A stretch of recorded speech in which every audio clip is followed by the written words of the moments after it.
शासनपति प्रभु महावीर को हम वंदन करते हैं। सभी गुरु भगवंतों को पाठ से वंदन करते हैं। श्रद्धावान भाई और बहनों, आपके अंदर विराजित आत्मा को माजलगांव से सुभाष कोठारी का सादर प्रणाम, सादर जय जिनेंद्र। अंतगढ़ सूत्र पर ये मेरा 83वां वीडियो है। इसके पहले के वीडियो में हमने देखा कि अर्जुन माली ने अपना जो कार्य है वो पूर्ण किया। उसने जो अपने गुरु भगवंतों से जो सुना है वो सुन करके उस पर चल करके उस पर चिंतन मनन करके वो 6 महीने के अंदर मोक्ष में पहुंचा।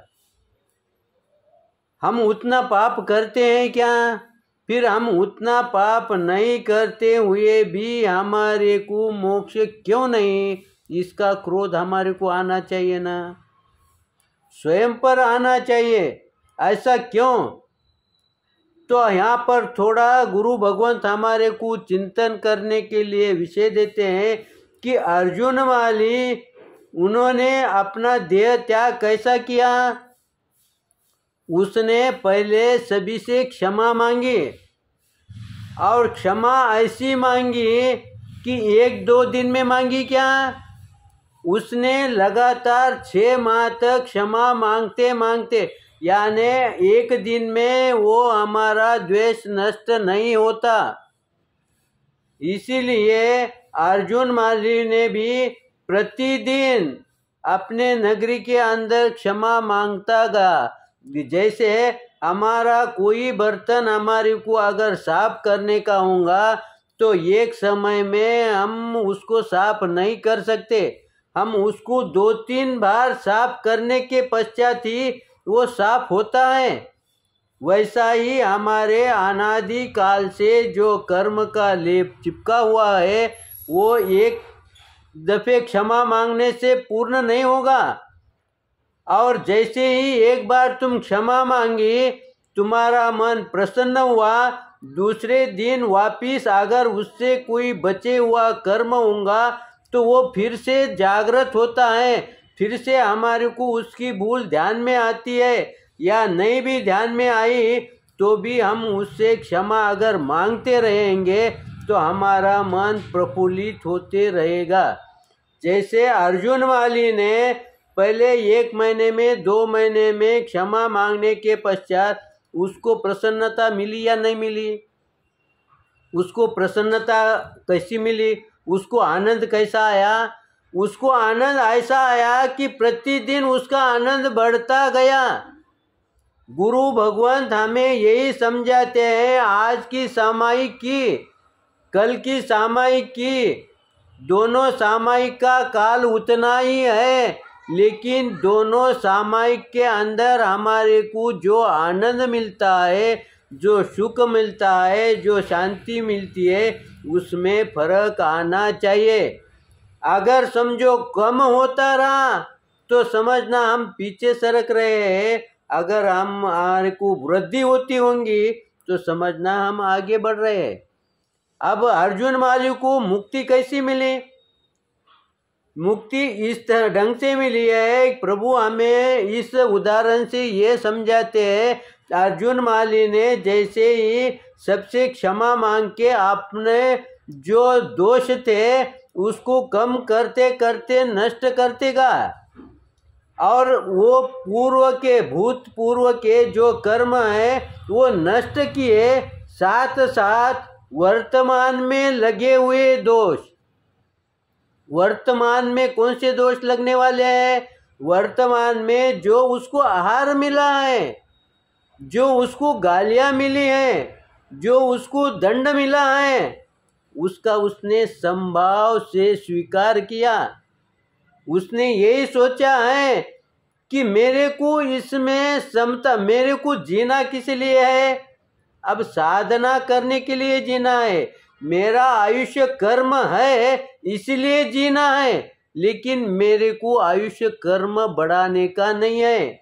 मेरे को अब किसी के प्रति वैर भाव बढ़ाने का नहीं है। इसलिए वो अन्न के प्रति भी, पानी के प्रति भी वो समता धारण करता है। इससे उसको लाभ क्या हुआ?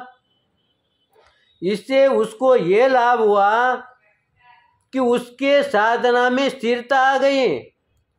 अब जब स्थिरता आदमी के पास आ जाती है तो उसका मन शांत बनता है, आनंदित बनता है, प्रफुल्लित बनता है। उस समय वो अगर ध्यान में भी बैठा तो उसका मन लगेगा।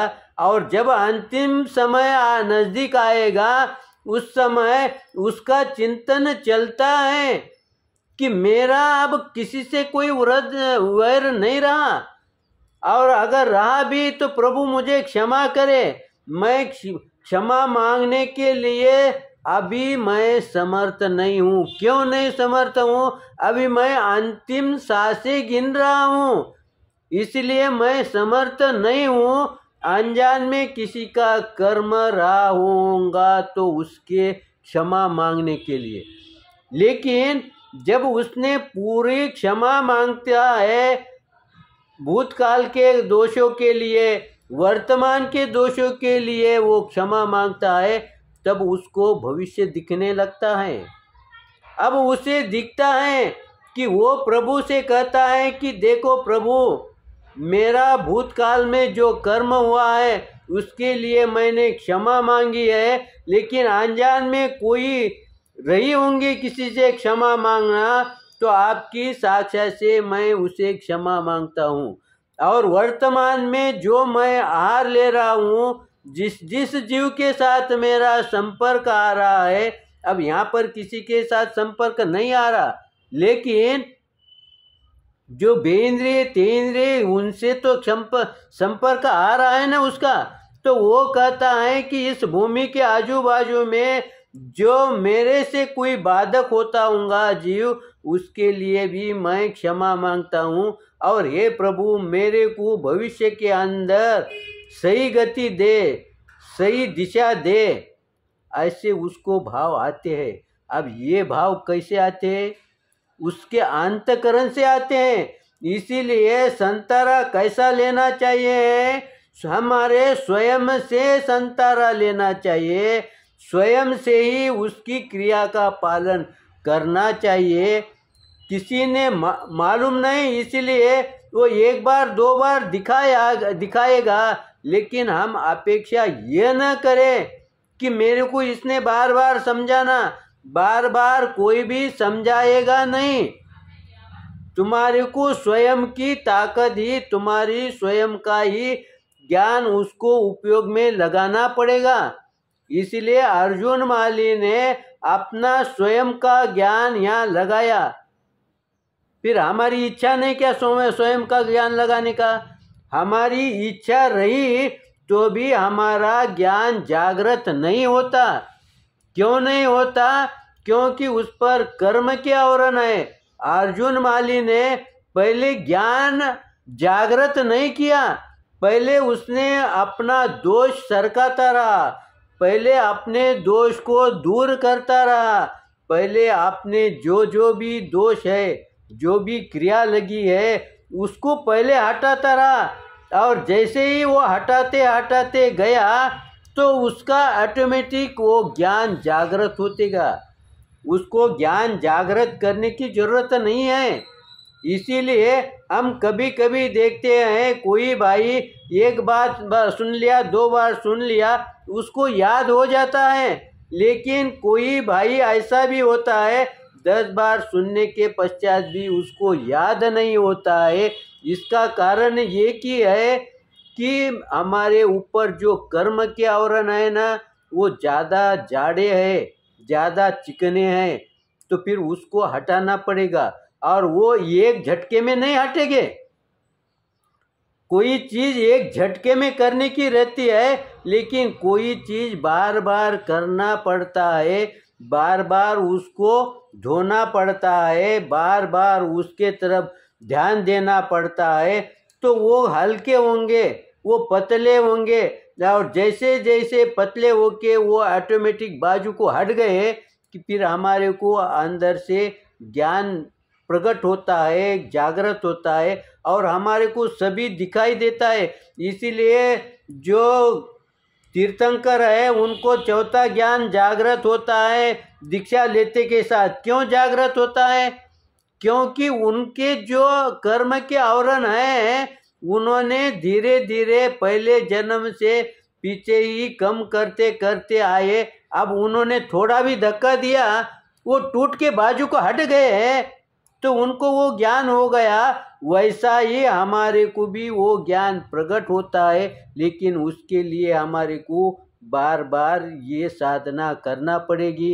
यहाँ पर अर्जुन माली का पूर्ण अध्ययन समाप्त हुआ है। आगे के अध्याय में क्या भाव है उसका चिंतन हम कल करेंगे। सही लगा होगा तो लाइक करें, शेयर करें, गलती हो तो क्षमा करें। इसी आशा के साथ ओम शांति।